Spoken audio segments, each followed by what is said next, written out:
జీవీటీవీ news. Uppal zone Medchal జిల్లా Ghatkesar railway bridge పూర్తి కావడం లేదని మాజీ సర్పంచ్ అబ్బసాని యాదగిరి యాదవ్ మీడియా సమావేశం ఏర్పాటు చేశారు. వారు మాట్లాడుతూ అధికారుల అలసత్వానికి, పాలకుల నిర్లక్ష్యానికి ఇది సజీవ సాక్ష్యం. 18 నెలల్లో పూర్తి కావాల్సిన పనికి 18 ఏళ్లు కావస్తున్నా మోక్షం కలగడం లేదు అని, మా ప్రాణాలు గాల్లో దీపాలా అంటూ నిలదీస్తున్నారు. గట్కేసర్ పట్టణ ప్రజల 17 ఏళ్ల నరకయాతనపై ఆగ్రహం కట్టలు తెంచుకుంటోంది. అధికారులు కుంభకర్ణ నిద్ర వదలాలని, స్థానిక ఎమ్మెల్యే మల్లారెడ్డి వెంటనే బ్రిడ్జి నిర్మాణం పూర్తి చేయాలని స్థానికులు డిమాండ్ చేస్తున్నారు. రైల్వే బ్రిడ్జి వలన గట్కేసర్ పట్టణంలోని బస్సులు, అంబులెన్సులు రాలేకపోతున్నాయి. అత్యవసర సమయంలో వైద్యం అందక ప్రాణాలు పోతుంటే పాలకులు ఏం చేస్తున్నారని స్థానిక ప్రజలు నిలదీస్తున్నారు. వ్యాపారాలు దెబ్బతిని స్థానికులు ఆర్థికంగా చితికిపోతున్నారు. ప్రభుత్వం 15 రోజుల్లో స్పందించకుంటే నేషనల్ నిర్బంధిస్తామని, ఆమరణ దీక్షకు కూర్చుంటామని అన్నారు. ఇకనైనా అధికారులు స్పందించి రైల్వే బ్రిడ్జి పనులు వెంటనే పూర్తి చేయాలని డిమాండ్ చేశారు.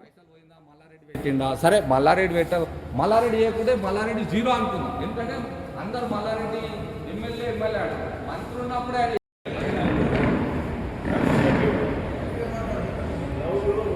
నిజంగా ఈరోజు ఈ కార్యక్రమాన్ని నిర్వహించినందుకు అందరికీ కూడా నేను ధన్యవాదాలు. ఈరోజు గట్కేసర్ ఫ్లైఓవర్ మీద ప్రెస్ మీట్ పెట్టడం జరిగింది. ప్రజా సమస్య ఇది. గత 13 సంవత్సరాలు 15 సంవత్సరాల నుంచి నడుస్తున్నటువంటి ఈ సమస్యను మేము ఇంకా ఓపిక నశించింది కనుక ఈ పాంప్లెట్ రిలీజ్ చేసుకుంటా ఒక 15 రోజులు టైం ఇవ్వదలుచుకున్నాం ప్రభుత్వానికి. ఇక్కడ ఉన్నటువంటి కాంట్రాక్టర్ ఏదైతే నిర్లక్ష్యం ఏదైతే చేస్తుందో, అధికారుల నిర్లక్ష్యం, ఇది అధికారులు ఎమ్మెల్యే వీళ్ళ నిర్లక్ష్యంతో నడుస్తుంది కనుక ఈ దాని మీద పెద్ద ఎత్తున ధర్నా చేయాలని డిసైడ్ అయినా. మొత్తం మీద ఓవరాల్గా ఇక్కడ ఉన్నటువంటి ప్రజల దగ్గరికి ప్రతి ఇంటికి వెళ్తాం, ఈ పాంప్లెట్ తీసుకొని పోయి వాళ్ళని మోటివేషన్ చేసుకుంటా వాళ్ళందరినీ కూడా హైవే దిగ్బంధం కోసం సమావేశం కావాలని చెప్పేసి 15 రోజుల కార్యాచరణ డిసైడ్ చేసి ప్రతి వార్డుకి వెళ్తాం, ప్రతి బస్తీకి వెళ్తాం. వాళ్ళందరినీ ఒక యూనిటీ తయారు చేసి ఈ ఫ్లైఓవర్ను సాధించుకోవాలనే ఉద్దేశంతో ఇది ప్రెస్ మీట్ ఏర్పాటు చేయడం జరిగింది కనుక ఇది ఖచ్చితంగా ఫైనల్గా ఫ్లైఓవర్ దిగ్బంధం, హైవే దిగ్బంధం, అవసరమైతే ప్రాణత్యాగం చేయడానికి కూడా సిద్ధంగా ఉన్నాం. అవసరమైతే ఆమరణ నిరాహార దీక్ష చేసైనా ఈ 2-3 నెలల లోపలనే బ్రిడ్జ్ కంప్లీట్ కావాలి. ఈ 2-3 నెలల లోపలనే బ్రిడ్జ్ కంప్లీట్ కావాలి. మా ఉద్దేశం ఒకటే, మేము కోరుకునేది ఒకటే. రాష్ట్ర ముఖ్యమంత్రి గారు దయచేసి ఇక్కడ కేటాయించాల్సింది 4-5 కోట్లు మాత్రమే. ఇప్పుడు ఏదైతే కాంట్రాక్టర్ సాల్వెన్సీ సర్టిఫికేట్ ఇచ్చినా 9 కోట్లు 10 కోట్ల బ్రిడ్జిని చేయలేకపోతుండ అంటే ఆయనను బ్లాక్ లిస్ట్లో పెట్టాలని చెప్తున్నాం.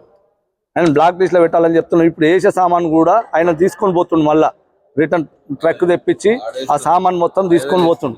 హైవేలో పని చేస్తుండు. హైవేలో 50 కోట్ల పని చేయడానికి నీకు చేతన అవుతుంది, ఇక 9 కోట్ల పని క్లియర్ చేయడానికి చేతన అవుతుంది లేదంటే దీని వెనుక ఏ నాయకుడు ఉండు, ఎవరు నడిపిస్తుండు, కాంట్రాక్టర్ని ఎవరు తెచ్చారు?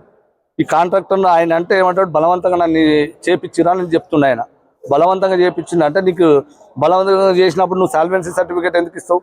ఇచ్చినోడు ఎందుకు పని చేయవు? దీని వెనుక అధికారులు మొత్తం నిర్లక్ష్యం వహిస్తారు కనుక దీన్ని సీరియస్గా ఇమీడియట్గా 2-3 నెలల లోపల పని కంప్లీట్ కావాలి. మేము బాధలు ఓపిక పట్టినంతసేపు పట్టినాం. 17 సంవత్సరాలు అంటే మామూలు విషయం కాదు. దయచేసి రాష్ట్ర ముఖ్యమంత్రి గారు, ఇక్కడ ఉన్నటువంటి నాయకులందరూ కూడా, ఇక్కడ ఉన్నటువంటి మా ఇన్ఛార్జీలు కూడా, ఇక్కడ ఉన్నటువంటి స్థానిక ఎమ్మెల్యే మల్లారెడ్డి గారికి కూడా రిక్వెస్ట్ చేస్తున్నాం. మీరు ఇమీడియట్గా దీని మీద రివ్యూ చేసి ఇమీడియట్గా ఈ పని కంప్లీట్ చేయాలని చెప్పేసి రిక్వెస్ట్ చేస్తున్నాం.